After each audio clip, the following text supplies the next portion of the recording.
locations, so I created a life that allows for my greatest self-expression and experience of freedom. Chris Wise has started, owned, and managed multiple companies over the course of 25 years and has successfully sold 2 businesses. He started his first business sharpening chain show chins at the age of 12. At 16, he founded his first technology company, Wise Enterprise, and by 21, he was a millionaire. I think that is a round of applause. As a mastermind of system, structure, and design, Chris has a genius ability to bring order from chaos in the most complex of business environments. He has always been fascinated by design and structure of information and has coached and consulted with hundreds of clients in a wide variety of industries, including digital marketing, coaching, consulting, companies, SaaS-based companies, mortgage, real estate, and insurance. Chris has been influenced and mentored by some of the top minds in the world, including Tony Robbins, Stephen Covey, and Michael Gerber. He has co-authored 3 books and a movie with key business and personal development leaders Brian Tracy, Zig Ziglar, and Bob Proctor. Wow. With a less than reputable partner went south, Chris found himself behind bars, stripped of his freedom, isolated from the world beyond his prison cell, and running out of options. While in prison, Chris was accosted with more emotional and physical challenges than he had ever faced before. The threat of violence, abuse, and oppression were part of his new everyday existence. Ironically, it was in overcoming these challenges that Chris finally found the freedom he had so deeply desired. Today, Chris builds and scales companies. He has introduced a new, unique, and culture-changing approach to business growth. A model which begins from a place of self-care and self-love. We'll be speaking about self-love today. He's also the founder and thought leader behind thelovequadrant.org. He continues to write and speak publicly about his life, his experiences, and the wisdom and practical knowledge he picked up along the way. Chris Wise, ladies and gentlemen. How many of you have seen the movie The Matrix? Do you remember at the end of the movie when Neo's in the Matrix and Agent Smith has a gun over top of him and Agent Smith shoots him? And on the outside, in the real world, in the Nebuchadnezzar, the machines are about to come down and they got their button ready to press it, to send off the electric shock. And Trinity is like, Neo, come on. He shoots him and Neo dies. And Trinity reaches in to Neo's heart and massages it. And he comes back to life. And she says, I love you. Today I'm going to be sharing with you a real life story.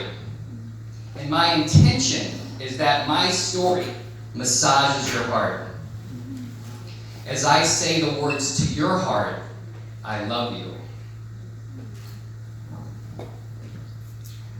I'm staring out of the 10th story in San Diego, my small bedroom window. Staring out at the beautiful San Diego Bay. I turn and I take the short walk across my room. I go to reach to the doorknob and turn the handle, but it's locked. I reach up and put my hands on the bars of my prison cell. I put my head on the door and I think to myself, what kind of mindset did I have that landed me here? Growing up, we didn't have a lot of money. And whenever I wanted something, typically I heard the words, we can't afford it. And I hated hearing that. Because as a strong-willed, firstborn child, I had to have the things that I wanted. Now, my parents didn't teach me about how to have a powerful mindset or how to create a lot of wealth, but they were loving and supportive. And they helped me start my first business at the age of 12, sharpening chainsaw chains. And it was with this business that by the age of 14, I bought my first computer, a 486 DX100 for $2,000. No, it was around this time that I really began to rebel against my parents. And I remember one day I sat them down on the couch and I said, Mom and Dad, look, I'm going to do what I want. You can tell me what you want me to do, but I'm still going to do what I want anyway. So why don't you just make it easier on yourselves and just let me do what I want? because I'm going to do what I want anyway. Well, the next several years were an all-out battle with no winners. But I still pursued my entrepreneurial pursuits, and my parents were still supportive of me. At the age of 16, I started my first computer company. At the age of 18, I got involved in network marketing. Now, I wasn't very successful in network marketing, but I did discover a whole new world. A whole new world. And that was of personal development and success literature. And for me to realize that there was books, tape, and seminars, and mentors, people who wanted to teach me how to be successful and how to get the things that I wanted, I was like, oh my God, I'm in, and I dove in head first. And I read every book I could. I attended every seminar that I could.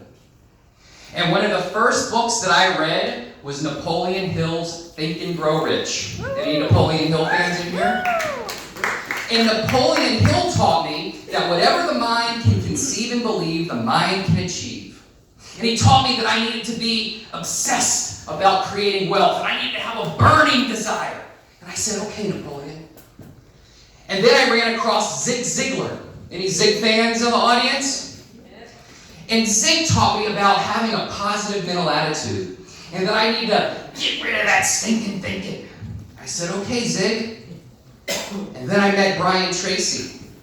And Brian taught me that if I wanted to get the things that I wanted in life, I had to be in control of my life. And I could use goals to be in control of my destiny. And I said, okay. And I took action. And it worked. By the age of 19, I had bought my first house. By the age of 21, I was a millionaire through the value of my business. But that didn't last long. The market changed, and I lost everything. I was back to zero. But I kept studying, I kept learning, and it was around this time that there was a quote that really impacted my life. And that was by Sir Winston Churchill. And that quote was, never, never, never give up. Don't surrender. Keep going. Keep on keeping on. And I said, okay, I'm going to keep on. I'm going to double down. And it was around this time that I got introduced to Tony Robbins in Awaken the Giant Within. Any Tony Robbins fans? Yeah. And I said, okay, this is the most amazing book I ever read. Like, I feel a whole new level of power that's opening up inside of me where I need to be more in control of my life. And I took massive action. And by my early 30s, I had created an amazing life. I was traveling around the world, running 3 different companies, able to work as much or as little as I wanted, beautiful girlfriend. I had the life of my dreams. And what happened next, I never saw coming. I was flying in from Puerto Vallarta, Mexico, into Los Angeles. Planes taxiing on the tarmac.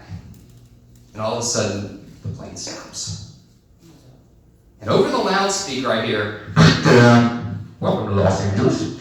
This is your captain speaking. We're going to be stopped here momentarily on the tarmac. Customs needs to come on board. Wow.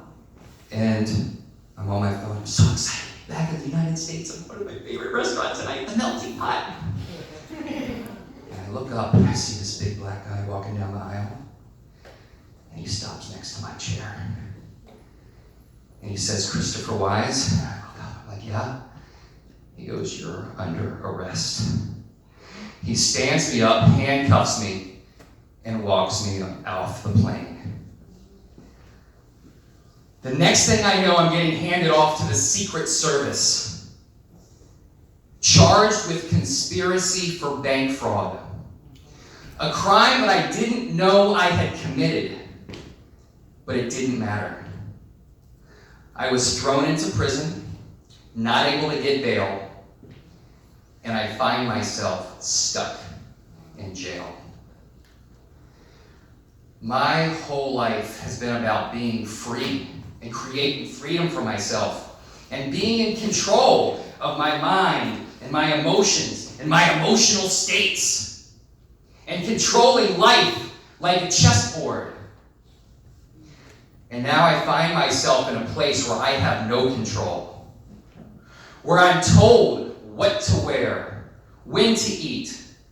I'm locked down in my cell 12 hours a day, and I can't leave. And on the outside, my life is falling apart. I lose my business. I lose the love of my life. I lose my friends. I lose my reputation. There is so much loss that is coming up, and it is breaking me. And up to this point, my will has been unstoppable. I've been unbreakable. And now I find myself up against an opponent that is 1,000,000 times more powerful than I am. Where I feel like I am an ant underneath the boot of a giant being crushed. And that giant was the United States government. And as I am in my cell, the hands on the bars, and I'm thinking, what kind of mindset did I have that landed me here? I think back to all the personal development, all that I learned, and all that they taught me to be in control of my mindset and my emotions and my emotional states, and to control my life, my reality, so that I could get what I wanted. And it was in this moment that my intuition spoke to me so clearly and so loud. And my intuition told me to surrender, to let go. And that was scary to me. Now, fortunately, I had also been on a spiritual path. And I had learned things about the heart and how to love myself so deeply. And I had learned about surrender and letting go. And I said, okay. And I realized that I had actually built an internal prison of control, where I had to be in control of my minds and my emotions. And I said, okay, I'm willing to surrender. And it's not easy. At first it wasn't easy. And my life on the outside is falling apart. And there's so much loss, fear, sadness, loneliness that's coming up. See, in the past, when those emotions would come up, I would escape change out of them so that I could stay in a powerful state, so that I could keep on keeping on, so that I could keep creating and making it happen. But now my intuition is saying, no, that's the old paradigm. There's a new paradigm that I want you to step into, and that starts with surrender. I want you to go into fear. I said, okay. And as I began to love myself very deeply, I would meditate and do this I love you practice that I had learned. I love you. I love you. And I would do that for 2 to 4 hours a day. And as I'm doing that, I'm feeling a greater space open up inside of me. A space of safety. And as I feel more safe in my own body, I feel a greater capacity to actually feel these emotions. And I realize that I have a lifetime of unfelt emotion. And I felt through a lifetime of fear and sadness and loneliness. And over this time, I make friends with fear. I make friends with sadness and loneliness. And I continue on this journey of letting go and surrender. And I let go of needing to have my way and my will, because in prison, there is no your way. And I continue letting go. And there's one moment where my intuition says, Chris, it's now time to let go of needing to control your mind and your thoughts. It's time to let go of needing to control your emotions and your emotional states. And it gives me the words to say. And in this moment, I say to my mind, whatever I'm thinking is perfectly okay. Whatever I'm feeling is perfectly okay. Whatever I do is perfectly okay. And it was in this moment that I felt this internal prison of control come collapsing down. And I'm free. And I feel this whole new world open up from my heart. A space that was rooted in letting go and surrender. And I realized that my need to control and the reason that I was attracted to information that taught me how to be more in control was caused by unfelt and unrecognized fear. And I was actually even too afraid of feeling that fear, but no longer. I no longer needed to try to manage fear or be in control of it because I have now made friends with it. I've discovered a space in living life from the heart. And on February 25th, 2015, I stepped out of the prison doors and I put my hands up in the air and I say, "Thank you, universe. I've surrendered. I've let go. I'm ready to receive. Bring me all that I desire. I'm ready. I'm deserving." And over the next 9 months go by and I get to the end of 2015 and I look back at all that had been accomplished. And guess what had happened? Nothing. Absolutely nothing. And then it pops into my mind, that's why there's so many broke spiritual people. Because prior to this, I had lived life very action-oriented, controlling, driven, and I had gotten results. Then I had stepped very deeply into surrendering, letting go into a more feminine yin energy. And that felt wonderful inside, but not a lot got created on the outside. And I realized, you know what? There is something to some of those techniques and practices that I had learned. But I said, I'm going to start reprogramming myself and bringing those things back in. But now there's a new measuring stick. Does it feel good to my body? Am I being kind and loving towards myself and how I use these tools and techniques and how I move forward in my life and how I take action? And over the next year and a half, I very deeply integrate both the masculine and feminine energy. Both taking action and surrender. To where I have discovered a place from the depth of my surrender arises my action, arises my purpose. And I have discovered a whole new world where I am creating the life of my wildest dreams. From a place of being kind and loving towards myself. To where now when I put so much effort, when I put effort into life, I get so much more in return. To where now my hard work and effort come from a place of ease and relaxation inside of myself. See, I was a prisoner to my goals and dreams in the past. Because I realized that obsession was just overstimulated attachment. And it was through this surrender and letting go that was accessed through loving myself so deeply, which created a new space of safety for this whole new world to open up. Where it actually feels good. Where I don't have to constantly monitor my mindset or be in control of my emotional states. Where things flow in the most miraculous way. Where life is now happening at the most perfect pace. Where before it always felt like it was never happening fast enough. In order for me to access this space, I had to be willing to go through the eye of the needle. I had to be willing to let go of control.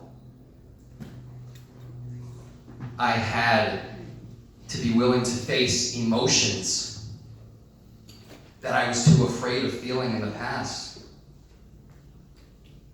And I want to invite you on this journey with me. I want to invite you to discover this way of creating life where you can have your cake and eat it too. Where you can have as much wealth and all the things that you want in life, but where you come from a place of love and the heart and surrender, where you don't have to worry about being in control. It exists, but it requires you to face things that perhaps you haven't faced yet. But what will give you the strength and the courage and the space of safety to feel those emotions or those unprocessed situations is the willingness to love yourself. Now today, as I look out from my 8th floor in my apartment building in Marina del Rey, I see the beautiful marina. And over here I see the ocean. And over here I see the Hollywood sign. And I turn and I take the long walk across my luxury apartment. And I get to the door. I turn the handle. This time it opens. And I walk through. And I relish being mentally, physically, and emotionally free. And I thank prison for the gift that it was, for allowing me to access my true and full potential.